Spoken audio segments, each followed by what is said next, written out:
અરવલ્લીમાં એક સાથે 13 જેટલી દુકાનોના તાળા તૂટતા પોલીસની કામગીરી સામે સવાલો ઉઠ્યા છે। અરવલ્લી જિલ્લામાં તસ્કરોએ તરખાટ મચાવ્યો છે। એક જ રાતમાં 13થી વધુ દુકાનોના તાળા તોડી પોલીસને સીધી ચેલેન્જ આપી છે। મોડાસા મુખ્ય બજાર વિસ્તારમાં તસ્કરો ત્રાટક્યા હતા। પાલિકાના શુભ કોમ્પ્લેક્સની 13થી વધુ દુકાનોમાં તસ્કરોએ હાથફેરો કર્યો હતો અને તાળા તોડ્યા હતા।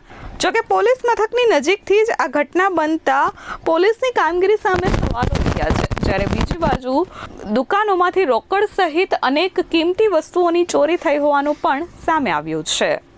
મારું નામ રાજેન્દ્ર કુમાર ડાયલાલ ભાવસાર, મારો ચાનો ધંધો છે, ચાનો વેપાર કરું છું। ગત રાત્રે જે કોઈ પણ માણસો જ્યાં 12 દુકાનના તાળા તોડ્યા છે અને તાળા તોડીને ટોટલી તમામ દુકાનોમાંથી કેશ લઈ અને ફરાર થઈ ગયેલા છે।